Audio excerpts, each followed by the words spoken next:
When I go to the cinema to watch a movie, I expect a good story, good cinematography, good acting, good casting, good scoring, good editing, good sound design, good set design, good characters, and overall just good production.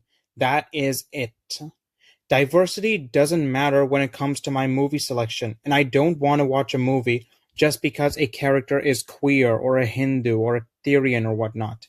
And let me make one thing clear before I get into this any further. Yes, I do believe diversity should be celebrated and accepted. Hell, I'm willing to bet my left eye, my right ear, both my nuts, and over 2 trillion of my nerves right here, right now, that the majority of y'all watching this video right now are diverse in so many good ways, so many beautiful ways. For so long, for too long, we've had this exact same cookie cutter character plaguing our media, the straight, white, cis, male, mentally abled, physically abled European Christian, with even the slightest deviance from that formula being considered too far or too quote unquote woke. It's ridiculous, it's bullshit, and I don't know why I even needed to say that or felt the need to. We live in such a beautifully diverse plane of existence full of all kinds of people, of all kinds of colors and backgrounds and sexualities and sizes and whatnot, and appreciating and loving media that just happens to have well thought about diversity in them will actually send a clear message to the industry that yes, there are people who enjoy this. There are people who want more diverse characters and identities and settings and who will pay good money for more of this. After all, we all know that the best way to make any possible change is targeting their wallets above everything else.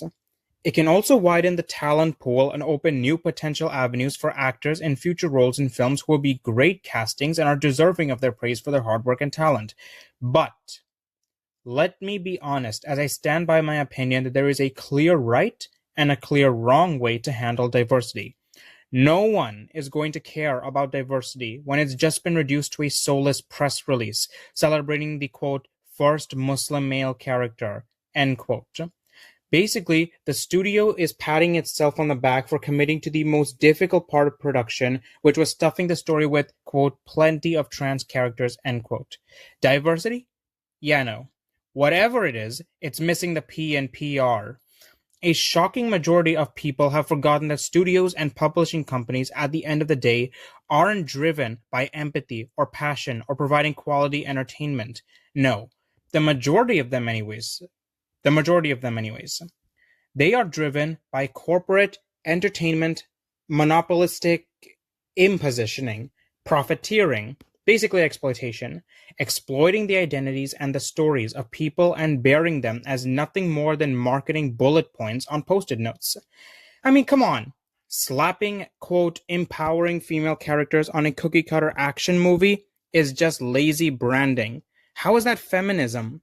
We can celebrate diversity. I'm not saying we can't, but what we gotta stop is celebrating diversity quotas. Applause is earned when it is clear that you respect the craft and you're not putting anything through census reports or whatever. And here's a brutal piece of irony that the entertainment industry and corporations so blatantly ignore. Forced and poor handled diversity doesn't just end with being bad art. It actively harms the people or the group or the culture they're supposed to be uplifting and representing. How? Simple. In two ways. In the first way, it cements stereotypes.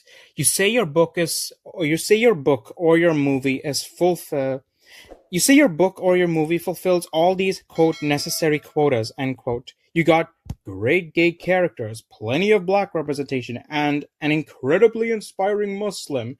Yet what we get in exchange for believing in you was a token gay best friend who can dish out sassy one-liners, a sweet old grandmama the MC comes to for proverbial advice for their improvement arc, who is then never seen again, and a girl in a hijab who constantly points out how restricted and trapped she feels, and is arranged to marry a clearly abusive and older man until the climax where she runs away from her home, throws out her hijab, and dons a dress with her hair down for prom to celebrate her freedom.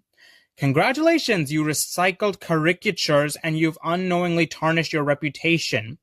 A trauma-obsessed trans character whose entire story arc consists of nothing but misery porn? Who writes this shit? How is that authentic? How is that not exploiting the audience? And how could you not expect that you are inadvertently stating this is who they all are? Don't be such an ignoramus. You knew what you were doing writing that character since the first draft.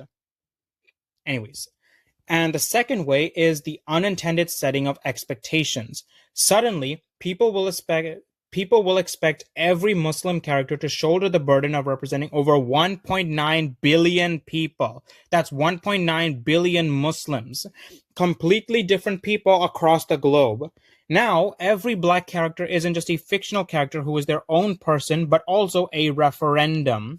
Now, some people will have a clear physical expectation of how a gay guy must look and act.